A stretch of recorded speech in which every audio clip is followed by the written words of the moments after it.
Hey, what's going on everyone? Vega here for Serpent Tech, and in this video we're going to try to get our Jasminers back up and running. We got one Jasminer X16-Q and the original X4-Q, both of which I ordered control boards recently because lightning struck near the house again and took out everything low voltage and anything connected via Ethernet, including my future bet Apollo, the two Jasminers in a DG home. So we're going to be trying to get these up and running with two new control boards in today's video. What's odd to me is this control board looks right for the Jasminer 16-Q, but this one doesn't look right for the X4, and I ordered one from their official website, or excuse me, from Jingle Mining, not Jasminer's official website, but from Jingle Mining's website, and I'm pretty sure the one, at least the X4, is supposed to have a B, or should be a bigger board, so it's very indifferent to me, especially if they sent me the wrong board. Maybe it will work, but my memory might be a little bit messed up. So first, let's open up the X4, see what type of control board is in it. To get in here, it's very simple. You actually have a few screws up top, one there, one over here on the back corner, right there. 3, 4 at the very bottom, and then you're gonna have 5 right there at the very edge, and then this thing slides off. Oops, almost dropped it. But I definitely want to vacuum and kind of clean up everything. You can see that the X16 is also very dirty. So let's go ahead and I'm going to clean that off camera, and then we're going to take the side panel off and reveal what kind of control board is in there. And once you have all the screws off, you're just going to slide it backwards, lift up. You can see the grooves that the side panel sits on. This is some good steel, so it's going to be a little bit hefty. And just as I thought, this control board is definitely a lot bigger than the replacement one. So this is going to be for your X16-Qs or some of your newer Jasminers, not the old school X4-Q. So the mounting holes and everything will not line up the same, and then that Ethernet port is going to have a hard time kind of lining up and kind of sitting there. Maybe I might be able to like figure out a way to mount it and maybe reuse it. The ribbon cable length is about the same. As you can see, that port right there, it's just one is, you know, perpendicular or, you know, horizontal instead of vertical. We still got the PWM, so we could add 4 fans on this board where we only got 2 connections on this one down here. We got our 6-pin, instead of plugging in from the top, is plugging in on the side. And then there's an extra connector that is not there, right? So there's a couple connectors that I am not seeing on this board. So this is not going to work for my needs, unfortunately, and I'm going to have to reach out to the company because I did buy the X4-Q.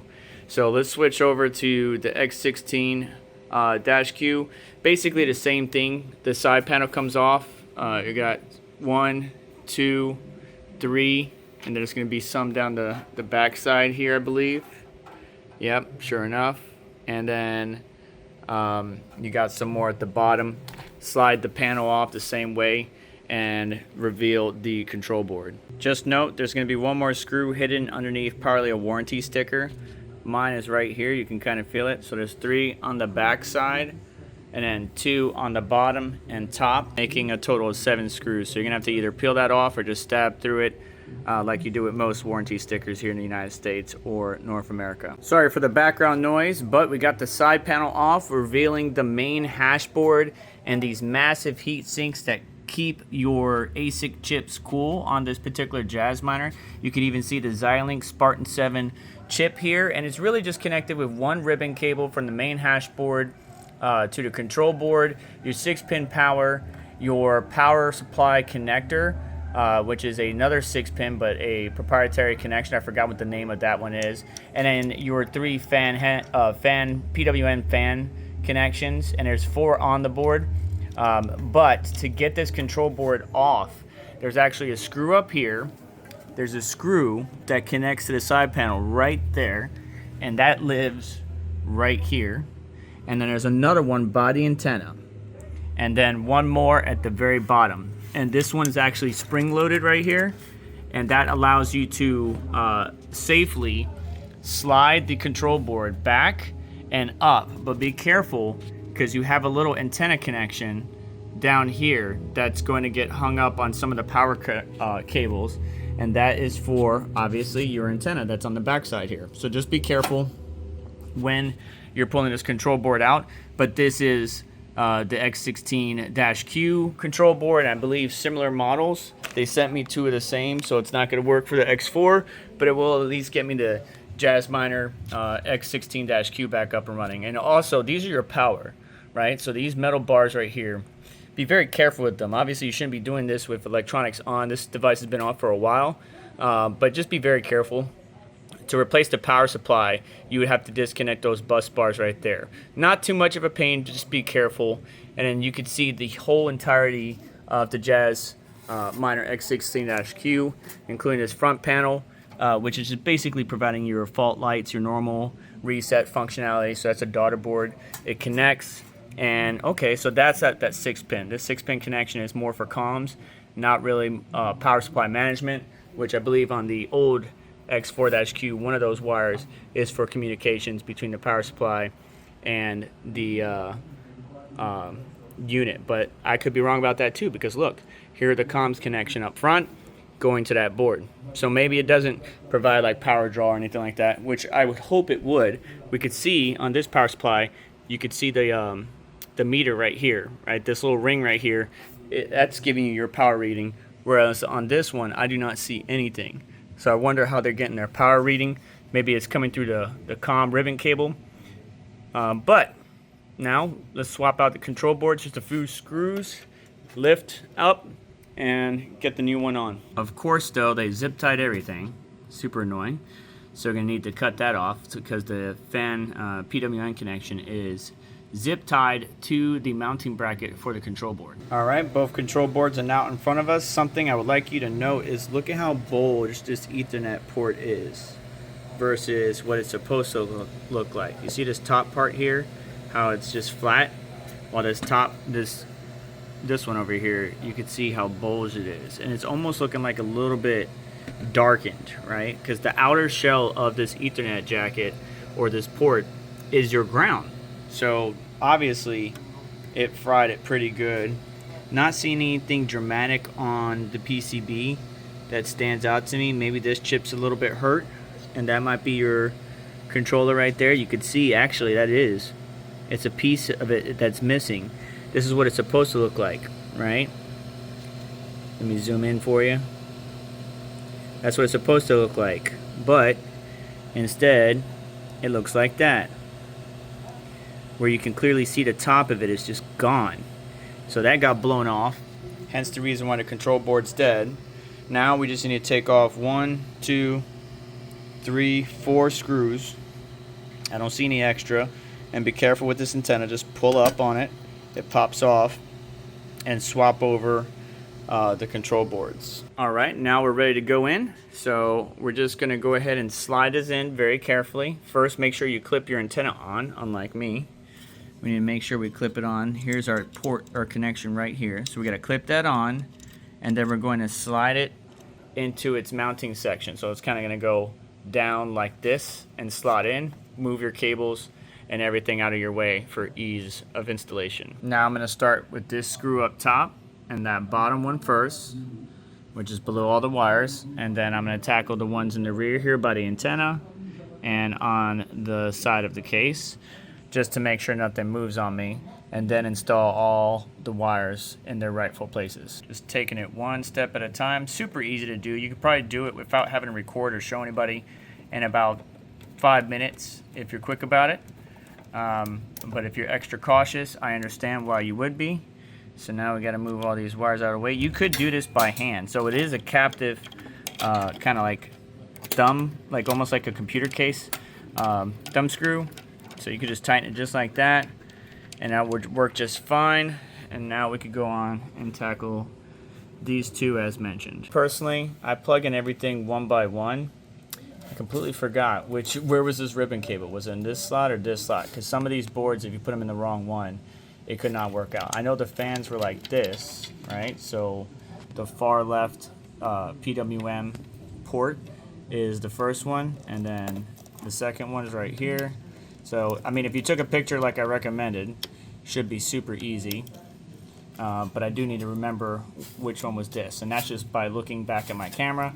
You can plug that in right there, and then I always plug in the power last. Now before I put the side panel on, just like building a computer, I'm going to give it a quick dusting or cleaning off. And you can see the JTAG connection right here. That's very interesting. I bet you that's for QA, or maybe if you send this back for a repair, they can connect to it. And some of these coolers remind me of the Threadripper coolers, or even the Intel server style coolers in your 3U chassis in a normal server setup. But everything's plugged in. Oh, this one's not seated all the way. There we go. Always make sure your power is seated all the way. Everything's good to go. And I'm just gonna go ahead and power it on, make sure we got connectivity after I do a quick cleanup, and then I'll put the side panel on. But just like a computer, if you go to boot it up and then you find out there's a problem, you know, you're just gonna have to remove the side panel anyways. And it's not too many screws, it's 7 screws, but might as well just leave it off, put it in its rightful place, power it on, make sure Ethernet's showing, make sure it lights up, make sure it talks to the network. And now that it's a new control board, of course, the pool and everything, the wallet that you mine to is going to be reset, so you're going to reconfigure that. But simple, quick fix to get the X16-Q back up and running, but we got a problem with the X4. Maybe I'll try to see if I can use that board, but I don't think I can. The ribbon cables fit. Those front panel connections won't work. The 6-pin and the 2 fans will work, but I definitely won't be able to mount it the way I would like. I don't know. We'll see. I'll kind of figure that out and give you an update here in a second. But first, let me plug this in, make sure it connects to the network and it's good to go before I give you a summary on both of these machines. At least we got front lights now. Internally, we got a blinking green light. That's important. The lights on the control board are on. That's good. Ethernet. Oh, I'm not seeing much from the Ethernet, but that could be because it's not actually plugged in to the router, so let me go ahead and resolve that. We got networks lights now. That's a good thing. I'm immediately going to switch over to Wi-Fi, but I'm glad that the Ethernet port's working. That was the whole problem with this board, other than it being completely fried. So good sign so far. So far so good. We got the X16-Q operating, working as normal. Sorry for flicking you off.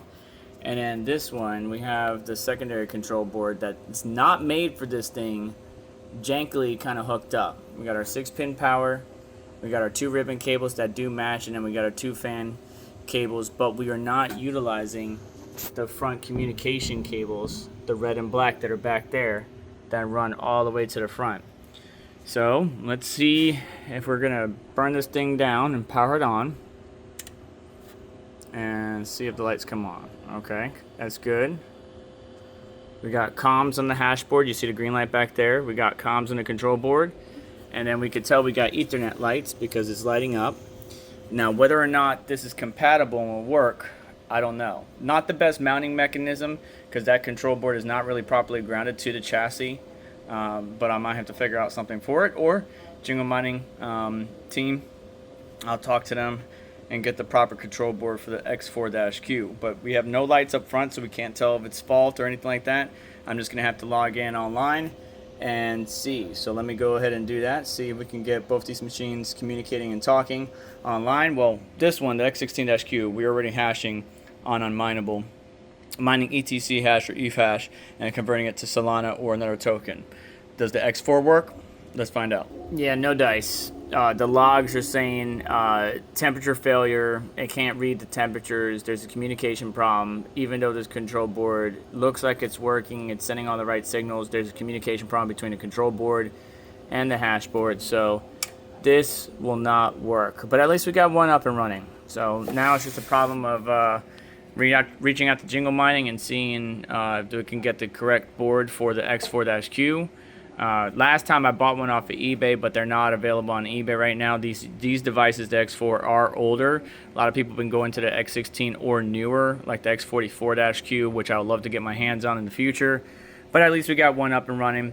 I'm just going to go ahead and disconnect this. Obviously power everything down, disconnect everything, put the control board back in its static protection bag, and that's going to do it for today's video.